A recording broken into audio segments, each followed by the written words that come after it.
Hello, everybody. This is Facing Phantoms, and you're listening to the Whispers Within podcast, the show that discusses all things 863 for people who love Project 863 and the community. As I said in the beginning, I am Facing Phantoms. I go by he, him, and you are listening to episode 8, Just Let Us Prepare. So, in this episode, we're basically going to be reviewing the episode that released on the Matthias channel, which is called He Went Missing, Then Showed Up at My Door with No Warning. So, before we get started with everything, I do have a couple of announcements to make. So, first announcement is, if you can hear, I am sick. I got diagnosed with strep throat and all that fun stuff. So, if you hear coughing, I'll try to mute, but just don't be concerned about it, because, yes, I know I'm sick and everything, and it is correctly being taken care of, and I'm taking care of myself because of it. So, another announcement is by Friday, this podcast will be on a bunch more platforms. I'll list those when we're actually, when they're actually released in that episode after they're actually released, that episode that they go on them. I'll list them off, but I can list a couple, which is Apple Music, Stitcher, Overcast, etc., Google Podcasts, all of those. So you will be able to listen to me on there. Another thing is, I know I am sorry for the timer. Because I'm using OBS, I run the timer before I record. So, I haven't set up music yet, and I'm going to do this right after this podcast, so you don't have to sit there in silence. That's 5 minutes of just silence, and yeah, you guys need music, and it'll probably be music that the man Michael Badal made, so, as he makes great 863 music for all of us to use without getting copyrighted, but we still get copyrighted because some people claim the music that aren't Spellbound, Inc., so, yeah, it sucks. But hopefully I'll be able to find some that hasn't been claimed yet, and I'll be able to use that and not get copyrighted for it. But without further ado, let's get right into this episode. So, we start up in this episode of, as I said in the beginning, he went missing, then showed up at my door with no warning. So, this episode starts with basically us right into the action. Someone is out the door, and we look into the door, and Matthias recognized them. Guess who it is? We don't get to know. But so basically Matthias is like, wait, is that, and then basically, they do this new thing now. I'm hoping it's a new thing. Sorry, I sound really sick, which I am, but, I'm really hoping they keep that new thing of where they're like, let's start at how we got here. And I'm really liking that part of it. I'm really liking how they're adding a lot more things into Project 863, and they're like testing with stuff and just experimenting with how things go and recording, experimenting with new editors and stuff like that. But yeah, I'm really liking it. It adds sort of, how would I say it? It adds like mystery in a way, to where, like, you want to stay tuned to see how that happened. So, I think it's a good tactic to keep people reeled in and stuff like that. But if you've been watching 863 for a long time, of course you're going to stay, because you do, from the last episode, you do need to know what happens, basically. That's how they do that. But basically leave you on a cliffhanger to where you come back, and it's a great tactic, honestly. Everybody's always curious and theorizing, as Subject 4 does, about what's going to happen, or like what things are, which we'll get into later in this video. But basically, we start at how we got there by pulling up to the studio, and Matthias sees somebody out the door. And basically, I mean, what would you guys do if you pulled up to your studio and you just saw somebody standing at the door? Would you pull up to the front and just be excuse me and walk in? Or would you pull to the back like Matthias did? Like, pulling to the back was really smart of him. And, because it could be dangerous, like he brought up. It definitely could be dangerous to just walk, just walk up there, because you could just be that person, which now we know who it is, but whoever would be at the door could have just been waiting for somebody walk up and then maybe like hurt the person walking up, steal their key fob, and break in while employees are already there, because I'm pretty sure like Sam is the first to arrive and stuff like that. But yeah, I personally would have pulled to the back. I would have been too scared to just walk up on some dude and be like, hey, get out of my way, I'm just trying to walk into my studio. Because the dude might just be waiting for somebody to come and then force himself in, instead of triggering an alarm to go off and stuff like that, as we've seen in the past. But, yeah, I definitely would have pulled to the back. What would you guys have done? But we get to the, he pulls to the back and stuff like that, and apparently Sam sent a message quite a while ago, and the dude has been there for quite a long time just waiting. And as Sam says, like, later, he looks like we're supposed to be expecting him. I'm sorry. He looks like we're supposed to be expecting him and stuff like that, so, yeah, I would have been... of course, Sam is going to contact Matthias about it, because Matthias might be waiting for somebody if Sam isn't waiting for somebody. So we pulled to the back, we head on into the studio, and Sam's like, I don't want to give you deja vu, which it seems like this season is fully wrapped around history repeats itself, unfortunately, like we found in Deb's apartment, which we'll be revisiting. But so basically we head inside, and Sam just was, like I said, deja vu and everything, and then Matt looks at the door, and wait a minute, that's John Doe, which now we know as Jim Colt. Because we just got an email, he's done hiding, he doesn't want to show his face, he doesn't care if we show his face anymore, he's done hiding, he's not scared of Nelson, he just wants to end Nelson and Syntech. He's done waiting since Deborah died, one of his probably closest people in life, as we'll get into later. But it's Jim Colt, or John Doe. I'll refer to him as John Doe since it's more known. John Doe, if you don't know, is an undercover police officer, but yeah. So we are not prepared. We need preparation, which, like, just let us prepare, please. Just let us prepare, as this title is of this episode. Just let us prepare. People just show up and expect just us to be immediately ready. No. Just because they are YouTubers doesn't mean they're always have lavs on. I mean, sometimes they do and stuff like that. But it doesn't mean like when you arrive you're immediately grabbing a camera unless like you expect a certain situation with you which you can prepare for and like stuff like that. But we are not prepared.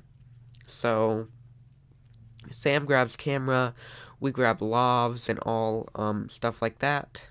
And I just want to make it clear, because I know a lot of people in the community have had this trouble with other people putting in their like bio on Discord, part of the 863 crew and stuff like that.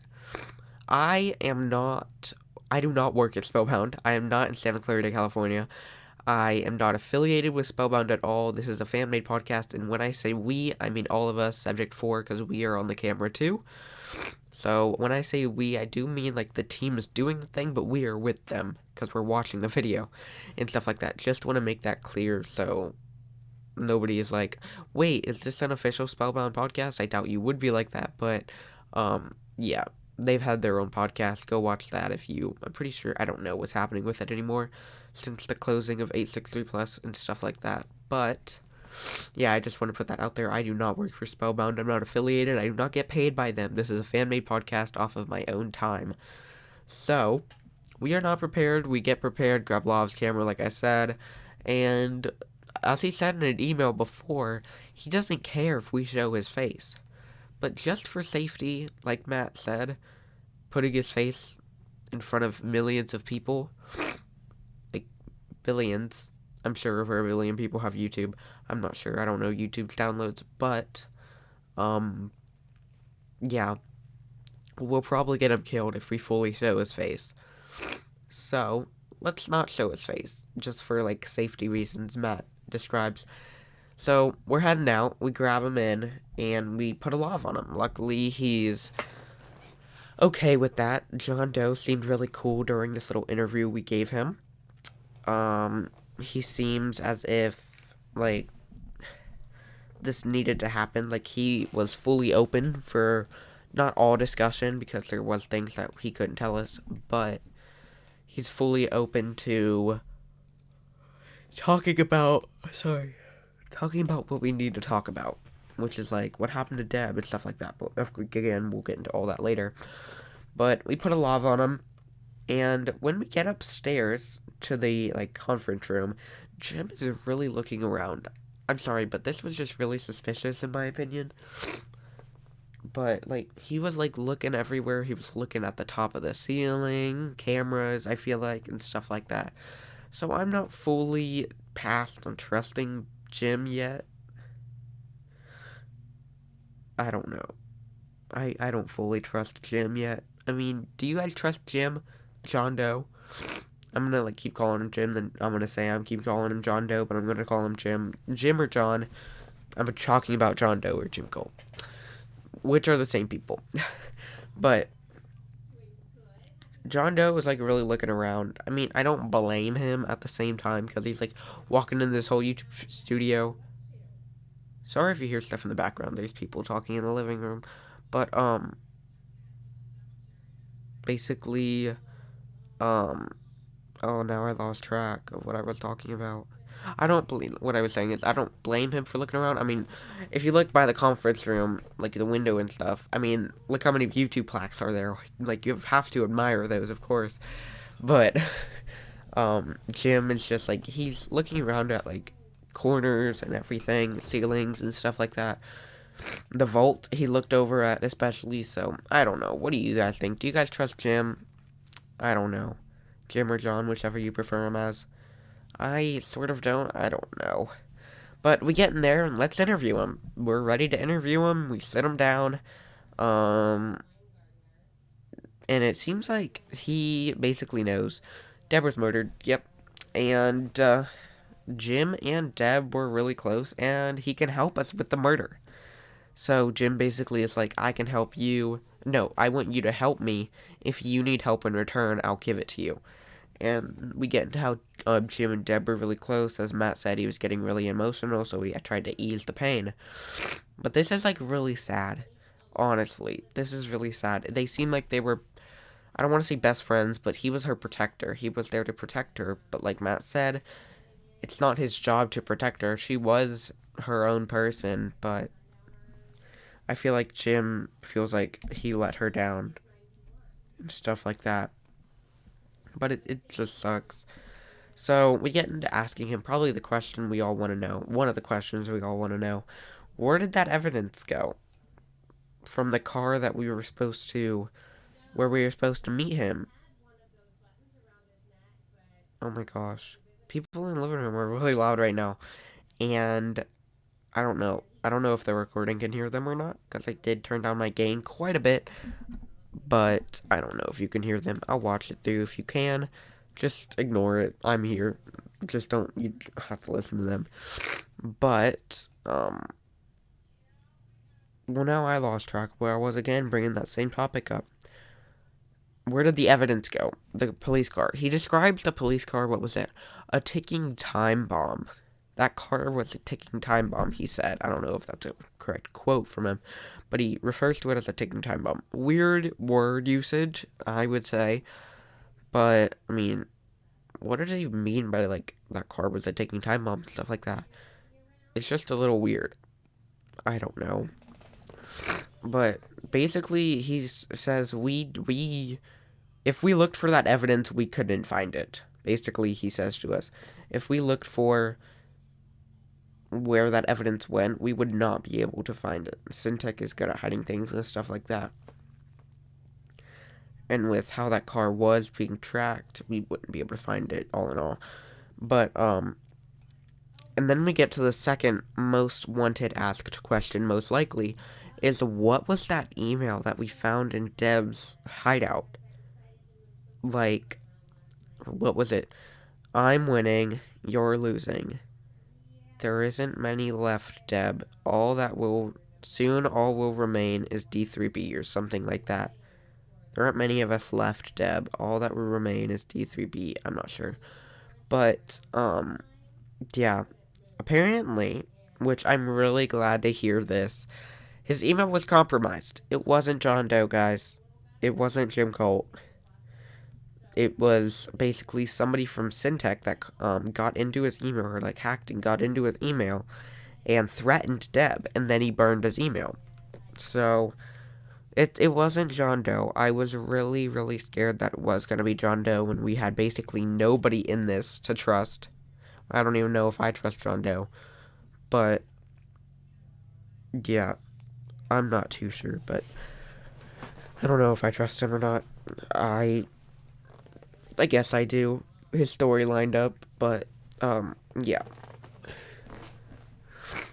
We needed answers on that email, and we have them now. His email was compromised, and Syntech threatened Deb. And, I mean, what do you guys think? Do you think the person who threatened Deb over email killed her? Do you think, Gary killed her? I don't know, but Matt was right. We need a lot more people as suspects to find out who killed Deb, because we do not have enough. Chloe, who do we have? So, who do you guys consider suspects? We have Chloe, Scott, Gary. We have Chloe, Scott, Gary. Do you guys consider John Doe? I don't know if I do. I don't think I do. Is there anybody else? Chloe, John Doe, not John Doe, Chloe, Scott, Gary. I don't think there's anybody else. So, yeah. I don't know. Who do you guys consider suspects in all this? Do you think maybe Autumn or stuff like that? Have you, like, put stuff together to make somebody a suspect and stuff like that? Nelson, for sure. Nelson. That's who John Doe thinks who did it. But, yeah. And then we asked him, basically, who was he being hunted by? And John Doe basically laughed at us like, are you stupid? Oh my gosh. Are you stupid? Do I really need to answer who I was being hunted by? Of course, Nelson Cyphus, the CEO of Syntech, that basically rented out that studio that they're in today. And that's why we're in all this. If they never rented out that studio, then we wouldn't be in all this. But I'm glad. I don't know. I don't want to say it, and then somebody watch it and be like, Spellbound, he's glad that you guys are in all this. He's glad it's dangerous there. No, I'm not glad for them, but I'm glad we're in all of this. It's brought a lot of people together, made a lot of new friends and everybody, made people start stuff that we haven't been able to start, like a podcast. I've tried to start an 860 podcast over and over. It just hasn't worked out with co-hosts and certain things like that, and just schedules and stuff like that. So hopefully this one succeeds, and we will be able to keep this going. And hopefully I build my community that people want to listen to my podcast on, and hopefully we all just have fun with it. But yeah, Nelson was, of course, hunting him. So apparently John Doe, was this what happened next? I think John Doe, he's not afraid of Nelson, and we shouldn't be either. But, okay, so, what's really confusing is, he says one moment he's not afraid of Nelson, and then the next moment he says, there's nothing beneath Nelson. We could be gone tomorrow. I mean, wouldn't you just be a little bit scared? I'm sorry, but what? We could just vanish tomorrow. Really? Really, John? Like, you had to put that in our mind. Really, Jim? Sorry. You had to put that in our minds, because, like, what? You're not scared of Nelson, but the next moment you say, we could all be gone tomorrow. Like, really? How aren't you scared? Like, Matt brought up, what did he say? It was like, you've probably seen things I haven't, but stuff like that, but, like, I don't know. If I was Jim, I'd sure as heck be scared of a man that's could make you vanish by tomorrow. Honestly. But yeah. And I agree with Matt. I'd rather not. I'd rather stay here. I'd rather not be gone by tomorrow. But yeah. Are you guys scared of Nelson? I sort of am. I mean, how could you not when John Doe just said that? But yeah, I don't know. Another thing I did want to mention though is Matt and like Jim slash John Doe look as if they like have the same exact mustache. Like that just proves that Matt was going for the detective look. I feel like because John Doe is an undercover police officer, like a detective and stuff like that. And literally, it looks like they have the same exact mustache style and stuff. So I thought that was sort of cool and weird at the same time. But like, yeah. So apparently, we've prepared a little bit of questions for him. So the first question we asked, which I'm pretty sure like this is the only like question we asked him, but it was like who murdered Deb? John Doe has an idea of who murdered Deb, but he was pretty sure how she was murdered or splintered. So apparently, what causes splinters and what splinters people is basically a lantern. They're called lanterns. They look like lanterns. And apparently they can be retrofitted, as Jim Colt says, to splinter you. To, like, put serum on you. So, apparently lanterns are meant to change people from active to passive, like the Spire. And as Sam brought up a very good, like,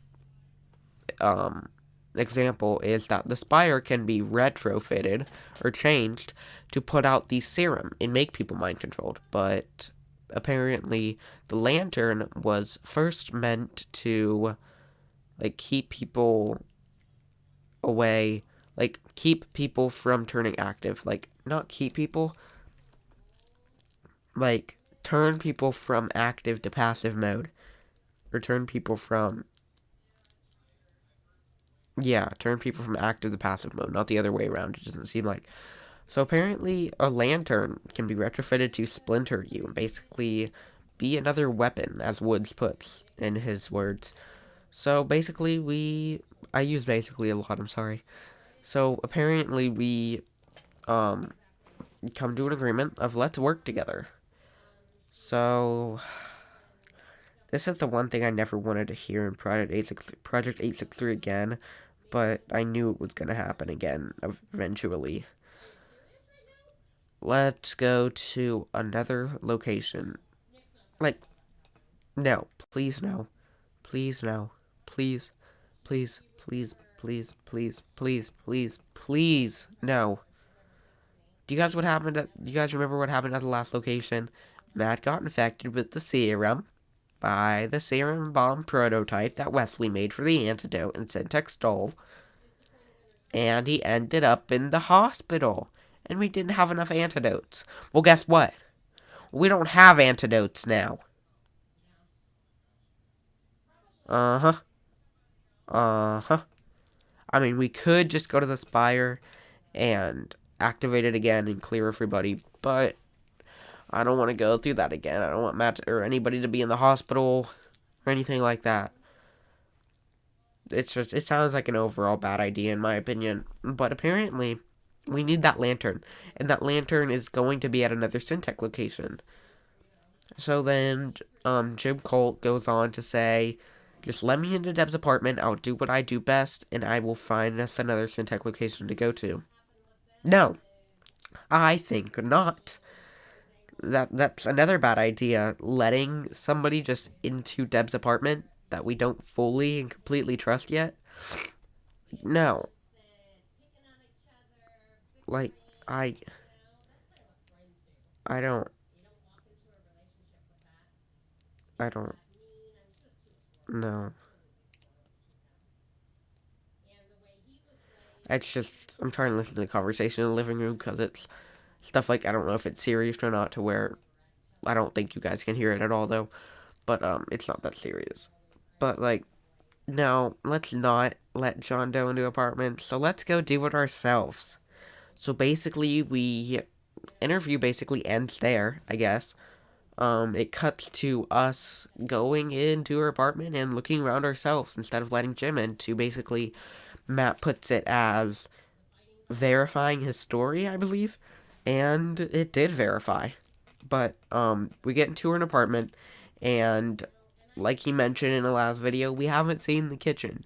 So we pop into the kitchen, open the fridge, open the freezer, see if there's anything of interest to us in there. And the kitchen is already empty. They probably went through and cleared it out, but we need to get soon, at least. I mean, maybe not this episode because we didn't, but soon we need to get what we want out of there. Because soon, maybe that whole apartment slash condo, whatever it is gonna be cleared up. Like, maybe it's all gonna be cleaned up. It's just gonna be new and stuff like that. So we need to hopefully have a notice of when they're going to do that. But we need to basically get out. We need out of there now rather than later. I don't know if they can do that. I really wish, like, Deb put in her will Matthias, Frederick, Woodland, Amar, Samantha Feckety, Bailey. I don't know if she knew about Bailey. She had to have, in some way. She had to watch the videos. But, yeah, there's no way that stuff belongs to us. So, like, it would be technically illegal to go through and take all that stuff out of there. But I feel like that's our only choice, honestly. Because if we don't, all that stuff is gone, all that evidence is gone, you don't know where it is.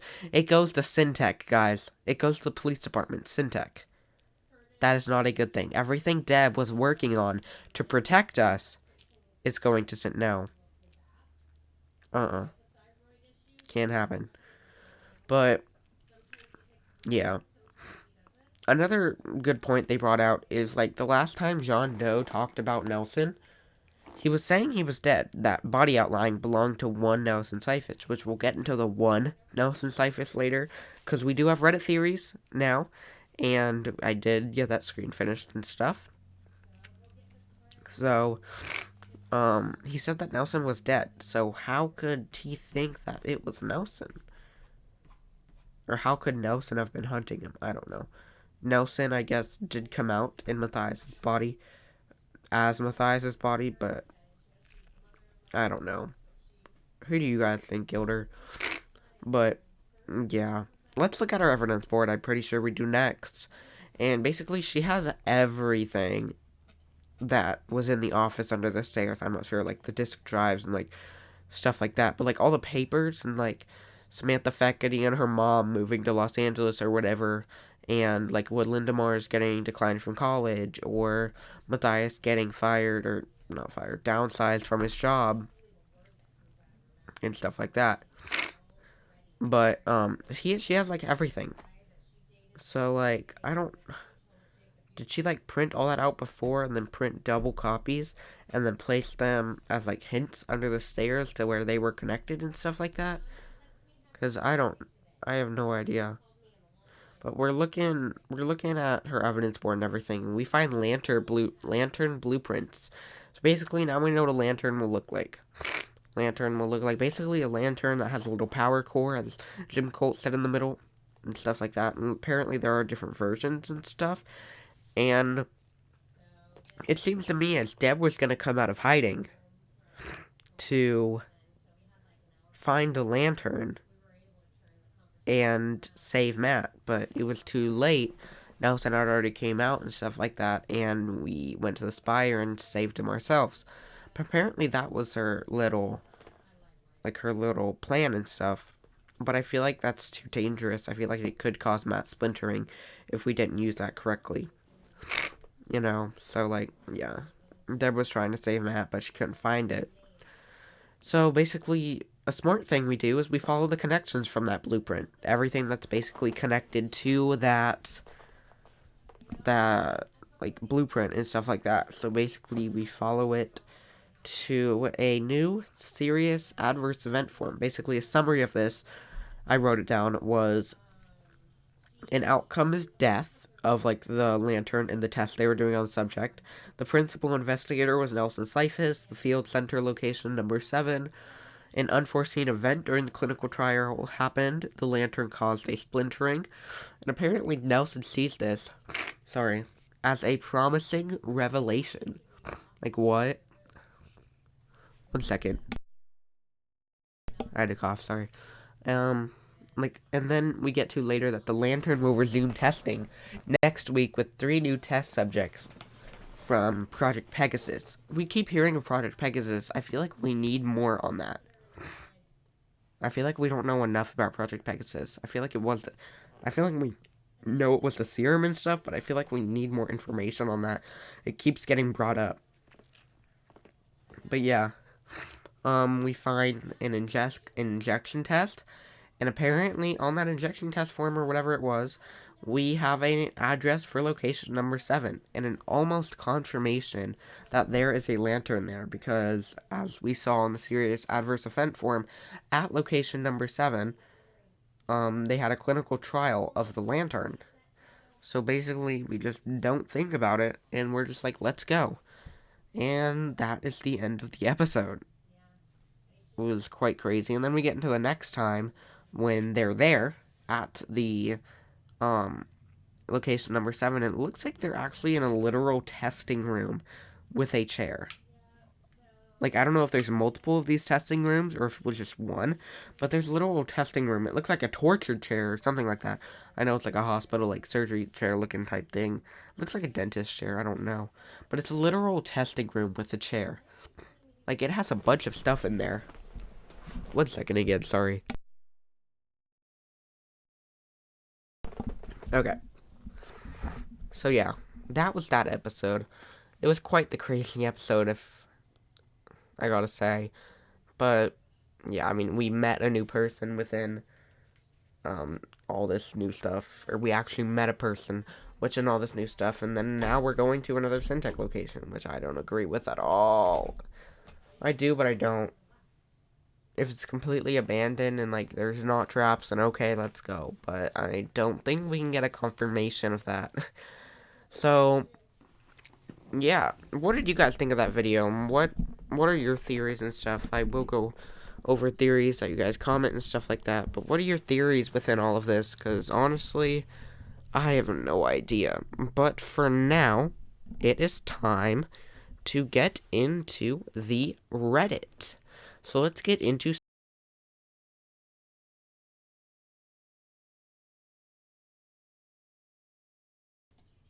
I'm sorry, I just realized that I do not have a microphone set up on the Reddit screen, so let me go set that up real quick.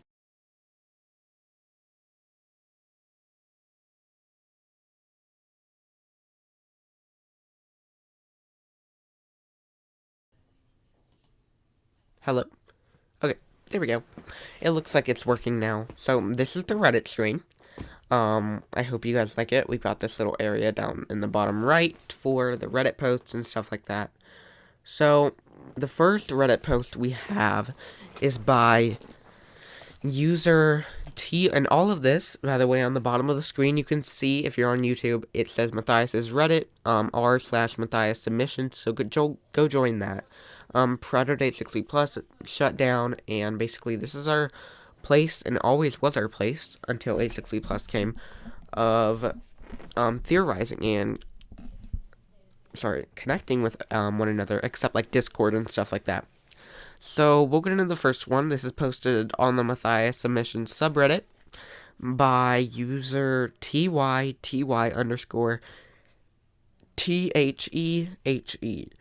So basically they posted sorry, oh my gosh, they posted Nelson's. So as I got into this earlier, like one Nelson Cephas. So this post reads, in the email John Doe/Jim sent saying the body outline was Nelson, he said one Nelson. Could that mean that there were more than one? This would explain the fact of the body outline being him mind controlling Matt, or it could be someone that stole Nelson's identity.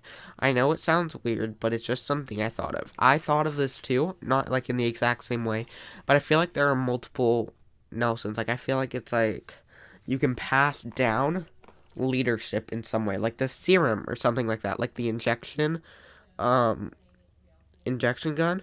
You can like put it into the next leader, and they'll become the leader and take like the mind control ability and all that stuff. I know it's sort of fictional. This whole thing is like none of this like we would ever think would happen, but it's happening, you know. So you can't push theories out. I mean, there's always a possibility. But yeah, I I had this theory, and like basically, I don't know. Um, I haven't been thinking about it lately since Matt was saved, but um, I don't know. Maybe there are multiple Nelsons out there. Maybe like Deb said, you Nelson is still there, close to you, and stuff like that. So let me know what you guys think about this theory and stuff like that. But next, we have another Reddit post, which is, could the Absolute be used as the power core for the lanterns? And they add a little image here for us of the um, lantern object in 863 blueprints. And basically, like, I don't know. Like, I feel like I feel like the Absolute has something in it that would definitely be used to power something big, like that serum bomb, but something bigger. But, I don't know. I feel like it might be used as a power core for the lanterns. But then again, I feel like there was only one Absolute. That was one project they worked on, and there were so many lanterns out there for Syntech to use. So, I'm not too sure about this. But I mean, it's a good theory. It could possibly be, of course. You can't ever discard a theory. But, like, it's a good theory, like, about how the power cores are actually used. But I'm not too sure, honestly. What do you guys think about this? Um, I'm thinking, I mean, maybe it's a possibility that they could be used for that, in all honesty. And sorry, this Reddit theory is posted by user dash underscore RUWEI underscore dash. So, um, yeah. I'm not too sure about this theory. I feel like it's a good theory to consider at least. And I feel like maybe when we find the lanterns we're not going to be able to use it or experiment with it. I mean, I don't know if we're going to want to, but we're not going to be able to do anything with it because we won't have the Absolute for that, in my opinion. So, I mean, wait, wait, guys, I just made a connection. Wait. So the Absolute was stolen. What if the Absolute was stolen so it could power a lantern to murder Deb? Maybe that's why somebody stole the Absolute. Never mind. This is a very good theory. I'll be surprised if it isn't the correct thing. Wait. As a power core for the lanterns. Yes. How much you want to bet? Thinking of it that way, yes. Huh. Huh. I don't know. I think it is, though. That's a very good theory. Wow. I don't know. The Absolute was stolen to then later put into, or that night, put into a lantern and murder Deb. That is very smart. Huh. I'll have to look more into the Absolute and stuff like that and see if we can find anything connected to it. But yeah, thank you for that theory. My mind is like going crazy right now, actually. So, I thank you all for watching episode 8. Um, so, I don't know. What do you guys think about this episode? It was quite the crazy episode. If you don't mind, subscribe, like, turn the notification bell on, and I will see you at episode 9, which I'm pretty sure we'll be reviewing of the video of being at location number 7. So hopefully the team is safe. And I'll see y'all later.